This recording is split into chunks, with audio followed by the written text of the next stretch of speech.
अब ये question 23, consider the situation of the previous problem. तो पहले वाली प्रॉब्लम इसके पहले की क्वेश्चन नंबर 22 आपको याद होगा। एक था प्लेन मिरर, उसके ऊपर 1 mm पर एक सोर्स रखा हुआ था और स्लिट्स से ये रियल और ये वर्चुअल सोर्स, तो ये दो स्लिट्स बन जाती हैं और इन स्लिट्स से 1 मीटर की डिस्टेंस पर ये था स्क्रीन।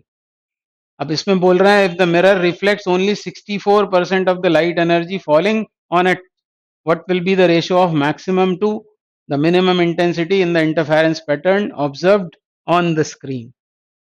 तो एक कंडीशन दी हुई है कि ये जो लाइट है ये डायरेक्टली जो पहुंच रही है इसकी इंटेंसिटी यदि आई है, तो जो रिफ्लेक्ट होकर आई है कुछ एनर्जी यहाँ पर अब्जॉर्ब हो गई, उस वजह से उसकी इंटेंसिटी कितनी हो गई है 64%। केवल 64% लाइट ही रिफ्लेक्ट हुई है, मतलब ये हो गया I1। पहली इंटरफेयरिंग बीम की इंटेंसिटी हो गई आई और दूसरे की कितनी हो गई 64% आई का, मतलब 64 I बाय 100, 64 I बाय 100 और 64 अपॉन 100 मतलब कितना हो गया 32/50 यानी 16/25, 16/25 यानी I1 कितना है, पहली इंटरफेयरिंग बीम की इंटेंसिटी आई है और दूसरी की कितनी है, दूसरी की है 16/25 आई। ये दोनों इंटेंसिटीज हो गई। अब आपको याद होगा कि आई मैक्स और आई मिनिमम का रेशो क्या होता है।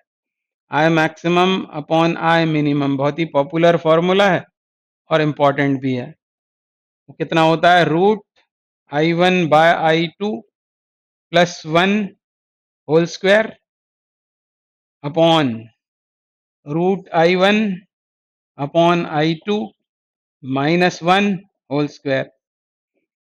और अब इस केस में, इस पर्टिकुलर क्वेश्चन में I1 बाय I2 कितना है, I1 अपॉन I2 कितना है, तो I1 है I और I2 है 16 I बाय 25, तो रेसिप्रोकेट होकर 25/16 हो जाएगा। तो इसका रूट कितना होगा जिसकी हमको यहाँ जरूरत है सब्स्टिट्यूशन में, तो ये हो जाएगा 5/4। तो बस आपको ये निकाल लेना और यहाँ सब्स्टिट्यूट कर देना है। ऊपर होगा 5/4 प्लस 1 होल स्क्वायर और नीचे क्या आएगा, नीचे आएगा 5/4 माइनस 1 होल स्क्वायर। तो ऊपर ये कितना बन जाएगा, ये बन जाएगा 5 और 4 9 अपॉन 4 का स्क्वायर। तो 4 स्क्वायर को तो छोड़ो, वो तो कट ही जाने वाला है। ये हो जाएगा 9 स्क्वायर मतलब 81 हो गया ये। और नीचे इधर 5 में से 4 जाएंगे तो 1 बचेगा, 1 अपॉन 4 स्क्वायर, 4 स्क्वायर तो कट गया है मतलब 1 आ जाएगा।